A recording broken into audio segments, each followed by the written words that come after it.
Olá, você gostaria de saber como integrar o Workbox junto com o Webpack? Nesse vídeo você vai conferir como. Meu nome é Felipe Sintra e esse é mais um vídeo da série Construindo uma PWA.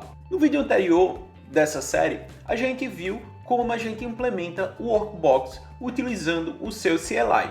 Nesse vídeo particularmente, a gente vai ver como implementar o Workbox utilizando o plugin para o Webpack. Então, a gente tem essas opções de trabalhar com o Workbox. Além disso, dentro do plugin do Webpack junto com o Workbox, a gente vai ter aí duas opções que a gente vai conseguir trabalhar. A primeira opção é um formato mais simples, que é chamado Generate SW, e a segunda opção é a Inject Manifest. Ambas situações são para casos diferentes. Uma são para soluções mais simples, a outra, a Inject Manifest, quando você quer fazer tratamentos de rotas diferentes, fazer tratamentos específicos para cada URL e também fazer o uso de Push Notification. Nesse vídeo, a gente vai dar um overview introdutório. A gente vai continuar incrementando esse exercício nos próximos vídeos. A gente vai ver algumas situações que a gente vai esbarrar no desenvolvimento dessa nossa aplicação utilizando o plugin.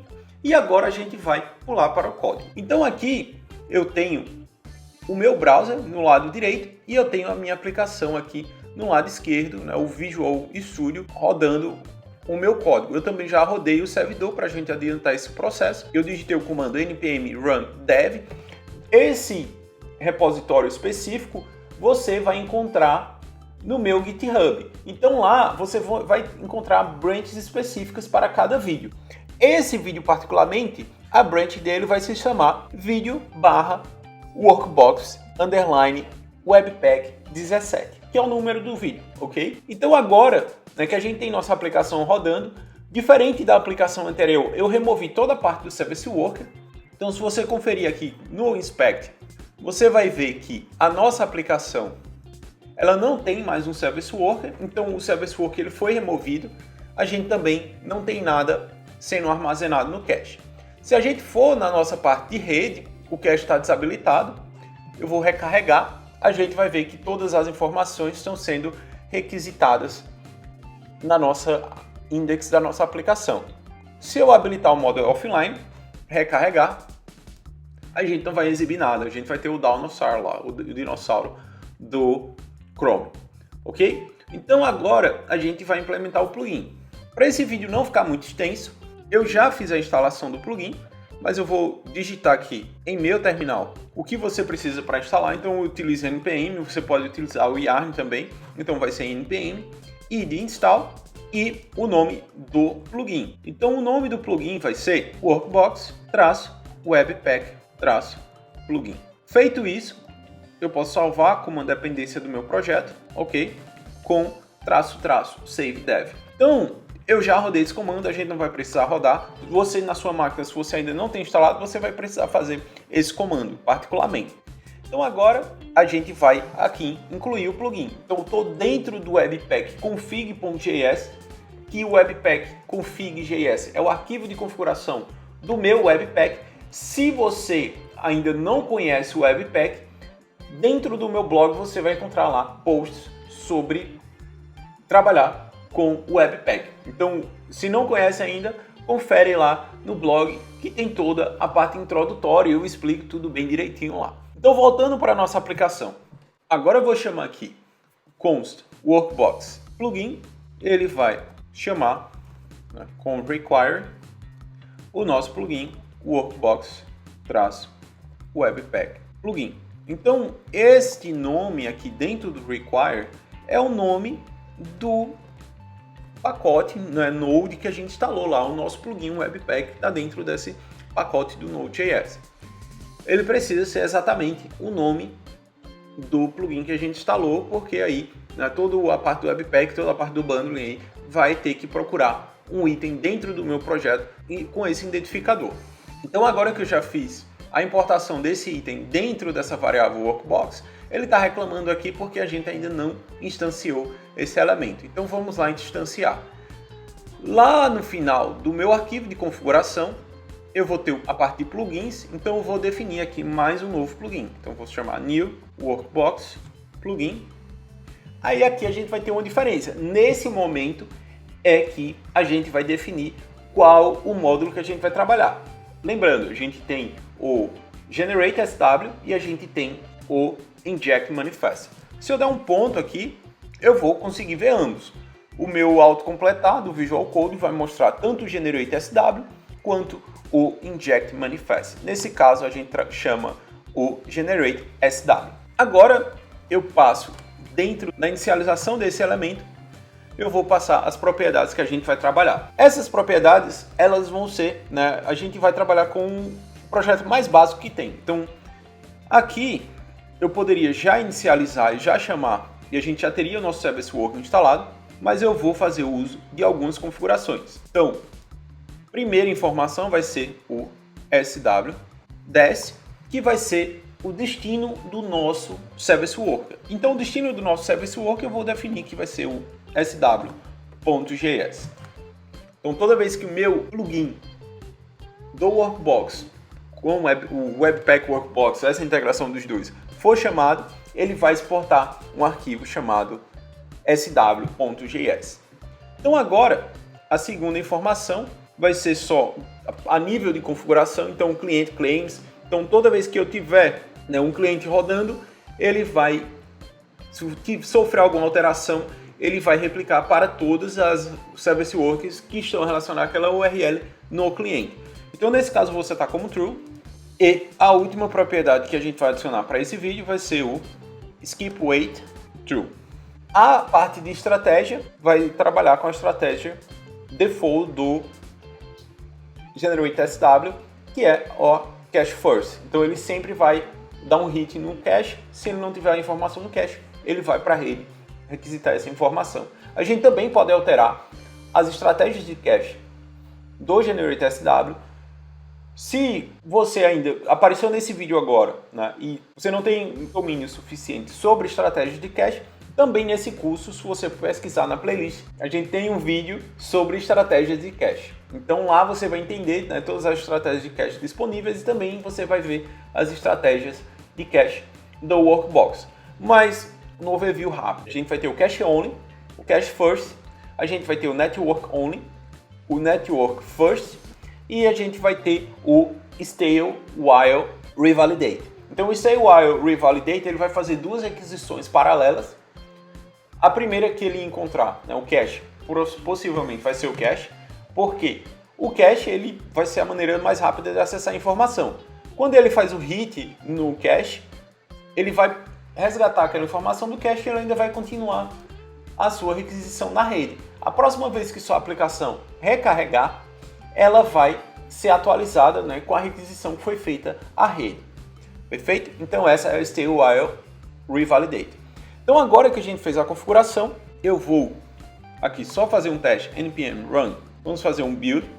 Então se a gente notar aqui dentro da minha pasta dist, a gente não tem nenhum SW, mas se eu fizer um npm run build, a nossa aplicação ela vai buildar os nossos scripts. Então chegando lá no ponto do meu build, a gente viu que a gente tem duas informações novas aqui. Então a gente tem o SW.js, que é o nosso Service Worker. Se a gente abrir aqui, tem toda a parte de configuração do Service Worker. Então, vendo que as configurações que a gente passou aqui, né, do Core, Skip Await e do Client Claim, eles estão sendo chamados.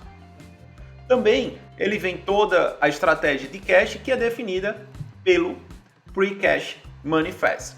Se a gente abrir o Pre-Cache Manifest, lá a gente vai encontrar todos os arquivos que passam pelo Webpack. Então, todos os arquivos de Service Workers, CSS e JavaScript, ele vai fazer o cache daquelas informações. E também ele vai incluir uma hash de revisão. O que é isso? Então, toda vez que a gente buildar a nossa aplicação, essa hash vai ser atualizada. Então, toda vez que eu subir a minha aplicação online, o meu cache vai verificar qual vai ser a versão daquele cache e também ele vai verificar qual vai ser a versão daquele asset específico. Então a gente só adicionou o plugin. Com a adição do plugin, a gente só incluiu essa linha, né, com a configuração com objeto. Qual o nosso Service Worker? A gente só forçou, né, ele pular a parte de wait, quando a gente tem a instalação do nosso Service Worker, e também de gerenciar a parte de claim de atualização do nosso Service Worker. Então lá a gente tem essas 3 opções. Agora a gente vai na nossa aplicação principal carregar o nosso Service Worker, porque até o momento aqui a gente não carregou, a gente só gerou o arquivo do nosso Service Worker. Então dentro do meu main.js, dentro da pasta source, perfeito? Então eu tenho aqui o meu main.js. Então tem toda essa parte que a gente já tinha feito nos exercícios anteriores. Para não ficar extenso, a gente já viu essa parte, eu vou simplesmente copiar e colar. Então toda essa parte, se você ainda não conferiu o curso, você pode também ver, né, voltar lá atrás e ver como implementar a parte offline.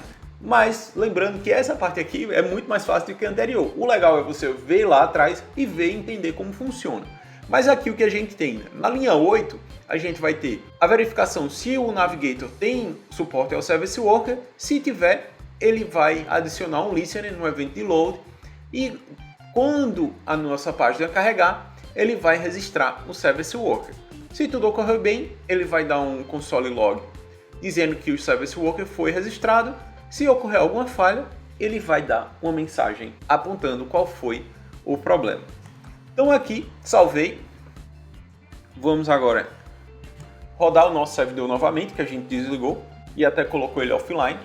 Vamos inspecionar nossa aplicação. Então abri o DevTools. Eu tenho que colocar minha aplicação online de novo. Então aqui já está desmarcado o offline. Compilou tudo bonitinho. Agora a gente recarrega a nossa aplicação. Então o que acontece? O primeiro load, ele vai carregar diretamente da nossa aplicação. Se vocês verem aqui, aonde ele fez, né, o hit daquela informação foi no meu index. E a gente também está vendo aqui que na sequência ele fez o fetch das outras informações. Então ele já está, né, fazendo o fetch daquelas informações que foram carregadas e ele já está adicionando também aí a revisão, que é a hash da versão daqueles arquivos.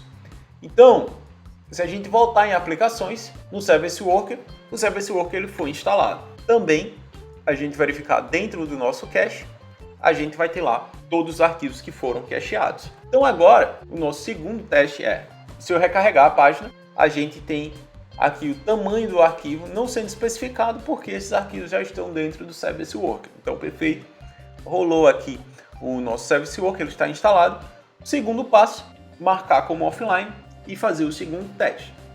Então agora, a gente tem a nossa aplicação respondendo offline. Então, com 10 minutos, aí 15 minutos, a gente conseguiu colocar todos os assets dentro da nossa aplicação offline, fazer o gerenciamento de versão. Então, toda vez que a gente tem um build, a gente vai gerar uma versão nova.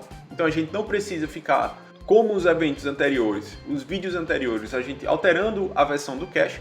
Todo esse processo vai ser automático e a gente tem aí, né, nossa versão offline funcionando. Mas a gente tem um ponto de atenção que a gente vai atacar no próximo vídeo, é nossas fontes, elas não estão dentro da nossa aplicação. Poderia ser que o meu Webpack fizesse a requisição. Nosso Webpack está fazendo a requisição, mas a fonte está sendo carregada de uma aplicação externa. Então como é que a gente vai cachear requisições de uma URL específica ou cachear assets de uma URL externa? Então a resposta para isso vai ser o cache de runtime. Então no próximo vídeo a gente vai conferir o cache de runtime. Se você ainda não segue o canal, por favor siga o canal. Se tiver alguma dúvida, por favor deixe aí a dúvida nos comentários. Só deixar lá o comentário, eu vou estar respondendo. E também compartilhe esse conteúdo, que isso vai ajudar aí a gente tá continuando a publicar os nossos conteúdos. Perfeito? Então um abraço e até o próximo vídeo, pessoal.